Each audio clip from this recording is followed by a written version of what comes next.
Voilà, on pense à eux et si vous voulez presque envoyer une tornade, je crois. des messages de solidarité et les aider un petit peu, n'hésitez surtout pas. Les coupeurs de feu, c'est ce qui réagit le plus ce matin. Au standard, Corinne nous dit « Elle, j'ai beaucoup de magnétisme, je coupe le feu, j'arrête les hémorragies, les maux d'estomac ». Beaucoup de témoignages de gens sur qui ça a fonctionné. Donc on attend vos témoignages au standard. Et puis c'est l'anniversaire, Sophie, de Barry Gibb. Vous savez qui c'est Barry Gibb? Oui, oui, c'est les Bee Gees, non? Wow. Les Bee Gees.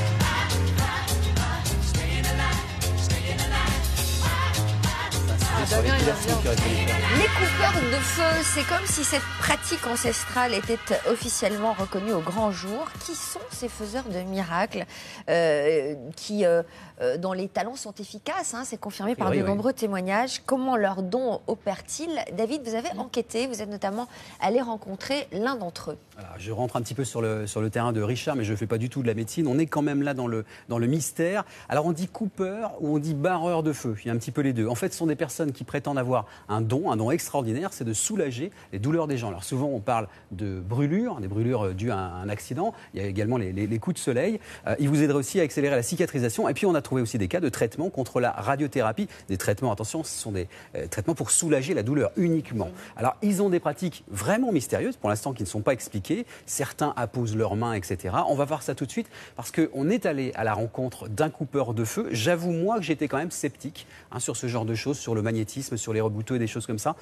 Mais il faut quand même que j'admette que ça fonctionne. Regardez, les coupeurs de feu, c'est Jean-François qu'on a rencontré et c'est maintenant. Ils sont des centaines en France à posséder le pouvoir de supprimer ou d'atténuer les douleurs survenues à la suite de brûlures, de coups de soleil ou de maladies. On les appelle les barreurs ou les coupeurs de feu. Parmi eux, Jean-François Bourbon perpétue cette tradition ancestrale et mystérieuse. Il serait capable à distance et sans rien connaître d'une personne de la soulager en quelques minutes d'une douleur vive ou incommodante. J'ai besoin du prénom de la personne. En soi, je l'ai sur Internet, Facebook ou au téléphone. Ça me suffit. Avec la seule indication d'un prénom, Jean-François va alors se concentrer et envoyer un message, une énergie particulière à la personne souffrante. Comment agit-il précisément ? Alors que certains coupeurs de feu s'appuient sur des prières ou la position des mains, lui ne semble utiliser que la force de sa pensée. Je pense que c'est vraiment que le mental, c'est la décision, je veux dire. Décision de faire partir la brûlure. Ça s'arrête là, après l'expliquer, il n'y a pas 36 solutions, je veux dire aussi, oui, tellement d'explications possibles. L'important, c'est que ça fonctionne.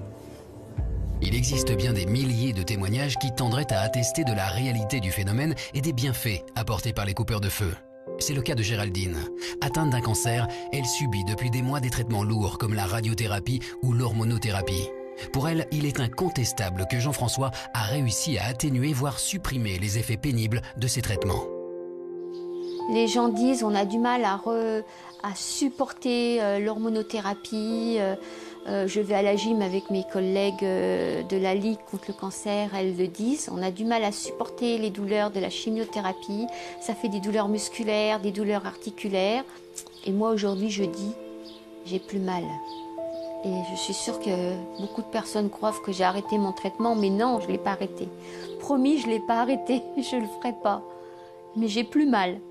Aujourd'hui, la médecine officielle ne reconnaît pas, ou très discrètement, les incroyables résultats obtenus par les coupeurs de feu. Pourtant, dans plusieurs hôpitaux en France, le personnel médical conseille régulièrement à certains patients de prendre contact avec des barreurs de feu pour les soulager de certaines douleurs. C'est toujours difficile de confier la santé de certains patients, notamment assez fortement malades, puisqu'on parle notamment des brûlures post-radiothérapiques chez les cancéreux. Donc c'est difficile de confier la santé de ces gens-là à des personnes qui ne sont pas du milieu médical. La crainte d'avoir recours à des charlatans, à des personnes qui pourraient aggraver la santé des patients. En même temps, ce sont des techniques, à mon avis, totalement inoffensives qui ne peuvent amener qu'un plus. Et je trouve dommage que les médecins classiques ne soient pas plus ouverts pour recourir à ces techniques-là. Même sans reconnaissance de la part de la médecine officielle, Jean-François Bourbon continue encore aujourd'hui à aider des inconnus pour apaiser leur souffrance. Le tout bénévolement et sur son temps libre. Je ne fais pas payer les brûlures ou quoi que ce soit, ou la chimio, les rayons, je veux dire ça, non. Ça ne prend pas énormément de temps pour chaque personne, même si des fois on peut arriver à avoir 14-15 personnes à faire tous les soirs, donc c'est vrai que ça commence à être un peu lourd. Mais sinon, non, je ne gagne pas d'argent là-dessus. C'est pas un métier.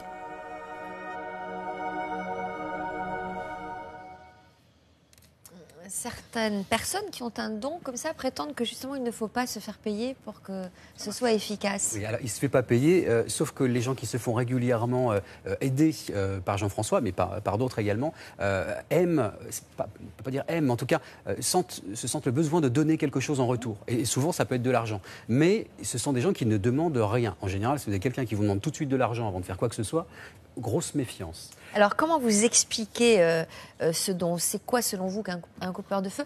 Juste dire que, quand même, on a bien vu là, dans ce reportage que des femmes gravement malades ont recours à lui, mais n'arrêtent pas pour autant leur traitement. Donc ça, c'est important de le souligner. Surtout pas, ça ne soigne pas, c'est quelque chose qui va lutter contre la douleur. Alors voilà, ça soulage. Alors on peut bien sûr interpréter les choses, on peut bien sûr se dire que c'est un effet psychologique, un effet placebo. Il y a clairement une relation entre notre esprit et puis l'état physiologique en fait de notre corps.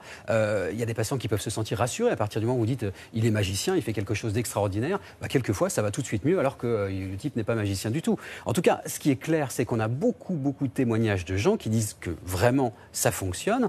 Le corps médical, bah, lui, se prononce difficilement sur les coupeurs de feu. C'est vrai qu'il y a des hôpitaux qui travaillent avec des coupeurs de feu. Ils le font assez discrètement.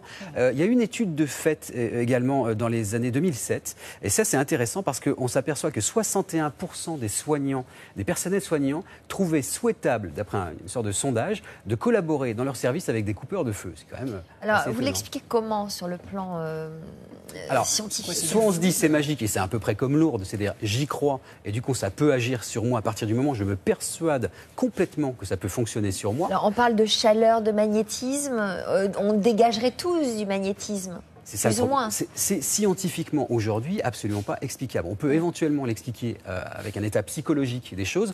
On prend un exemple très concret. Par exemple, il y a des gens qui travaillent énormément, qui sont jamais malades. Mais dès qu'ils vont se retrouver en vacances, ils vont tomber malades parce qu'ils n'ont plus la pression. C'est vraiment un phénomène psychologique. On a vraiment un lien entre notre esprit et notre corps. Le lendemain d'un direct, quand vous arrêtez, vous pouvez être sûr que là, vous êtes malade. La pression, les défenses. Ça n'arrive pas? Prince consort? Non, jamais? Non. Ah, mais vous n'avez pas cette pression alors. De Téléthon, Sophie. Exact. Voilà, c'est plus court. Bon, en tout cas, les médecins sont quand même plus sceptiques que les aides-soignants là-dessus. Les patients, 87% des patients disent avoir ressenti un effet positif sur ces traitements donnés par les... Alors, je ne dis pas des traitements d'ailleurs, sur ces soulagements donnés par les coupeurs de feu. Et il y a beaucoup de médecins qui pensent que c'est un effet placebo. Placebo, c'est très important. C'est très important. Et là, pour le coup, c'est scientifiquement étudié. Il y a beaucoup de médicaments qui n'atteignent pas l'effet placebo. Voilà, les coupeurs de feu, on ne sait pas comment ça fonctionne. Oui, a priori. Ça veut dire que l'esprit adhère. Absolument. Donc, à partir du moment où il y a une adhésion, ça ne peut être que positif. Exactement, oui. Alors moi, je suis, une fois de plus, tout à fait sceptique. Je constate simplement que le phénomène, a priori, fonctionne globalement, dans une grande majorité des cas. J'ai quand même rencontré des gens sur lesquels ça n'avait absolument pas fonctionné, qui disaient non, moi j'ai eu tout ce qu'on veut comme traitement bizarre, etc. Ça n'a jamais fonctionné. Moi, je dis encore une fois que ça ne soigne pas, mais à partir du moment où ça peut apporter du bien aux gens et que ça ne fait pas de mal, eh ben pourquoi pas? Ça vaut le coup quand même d'être tenté. J'imagine qu'il y a beaucoup de réactions au standard sur ce sujet. Record de réactions sur cette chronique de David ce matin, où vraiment une grande majorité de gens nous disent ça soulage incroyablement. Comme Nathalie qui dit voilà, moi j'ai fait appel à une magnétiseuse, j'ai été brûlée à cause d'une opération sur les intestins. Je dois vous avouer que même les médecins avaient du mal à y croire. Il faut croire et faire confiance. Encore 3 témoignages. Aurélie, qui est en photo avec Rudy, son fiancé, dit ma mère a ce don transmis de génération en génération et ça fonctionne. C'est ce qu'ils nous disent presque tous, c'est que les magnétiseurs transmettent de mère en fils ou de père en fils. Aurélie, ça fonctionne étonnamment dans le cadre de traitement contre le cancer. Soulagement lors de rayons, de la coupure de sensation de brûlure. Bravo à tous ceux qui font ça gratuitement en tout cas. Et enfin Véro, j'ai fait appel à un coupeur de feu pendant ma radiothérapie suite à un cancer du sein. Résultat magique, brûlé au second degré. Ma peau est redevenue comme neuve et belle après 35 séances de radiothérapie. Je ne peux pas vous en dire plus, c'est 100% au standard en tout cas. Il vous l'a confirmé, ce monsieur, que ça se transmet de génération en génération, que ce serait ça héréditaire? Ça se transmet. On va dire qu'il y a encore 100 ans, c'était un secret de village. Vous aviez l'instituteur, le curé, et puis vous aviez également, en quelque sorte, le rebouteux, celui qui allait faire du bien un petit peu à tout le monde, donc tout cas réparer un petit peu les choses. C'était un secret qui était donc important, donc on le gardait pour avoir un peu de pouvoir dans le village. Ça a duré très longtemps, ça continue encore aujourd'hui, c'est un peu moins secret. Et puis aujourd'hui, ça se passe par Facebook, par les réseaux sociaux, où là, on a des réseaux qui mettent en contact en fait des gens avec des coupeurs de feu. Encore une fois, méfiez-vous parce qu'ils ne sont pas tous sympathiques et honnêtes. Et puis je voulais dire encore une dernière chose, c'est que j'ai testé, moi, parce que j'aime bien tester un petit peu ça. J'ai demandé à Jean-François, qu'on a vu dans le reportage, je lui ai demandé de faire quelque chose sur quelqu'un qui n'était pas au courant qu'on allait agir sur lui pour voir. Et ça a fonctionné, a priori. C'est-à-dire que je suis allé voir la personne ensuite en disant ça va mieux. Alors à distance, complètement. Donc c'est possible de le faire à distance. Assez souvent, alors là, en fait, pour le à distance. coup, il n'y a plus d'histoire de magnétisme. Oui, parce que là, l'effet placebo ne peut pas fonctionner. Et c'est ce qui m'impressionne le plus. Le type vous dit, j'ai juste besoin d'un prénom. Je dis, mais comment il fait? Vous ne le connaissez pas, vous n'avez même pas son visage. Non, il me faut simplement son prénom, il se concentre. Et la personne à l'autre bout, même si elle n'est pas au courant, j'ai pu le tester. Et c'était quoi la pathologie? La pathologie, c'était une pathologie très grave. C'était la pathologie de la personne. À distance. À distance, c'est quelqu'un qui est très proche de moi, donc je ne vais pas citer exactement ce qu'elle avait, mais c'était cancer avec chimiothérapie lourde, etc. Donc il fallait faire quelque chose pour soulager la douleur. J'ai demandé à Jean-François de le faire, la personne n'était pas au courant. Et puis quand j'ai demandé à cette personne-là si vraiment ça allait mieux, la personne m'a dit oui, effectivement, j'ai l'impression de me sentir mieux. Alors pas dans un état fantastique. Je ne peux pas vous dire ça, je n'ai pas testé sur moi, je demande aux gens qui l'ont vécu. Effectivement, ça ne peut pas faire de mal d'y croire. Voilà, si ça ne fait pas de mal. Il y a quand même beaucoup de témoignages positifs en ce sens. Vous parlez de feu. À propos de feu, on recevra tout à l'heure Éric Emmanuel Schmitt, La nuit de feu. Et c'est un livre étonnant dans lequel il raconte ce qui lui est arrivé à 28 ans, c'est-à-dire sa rencontre avec la foi.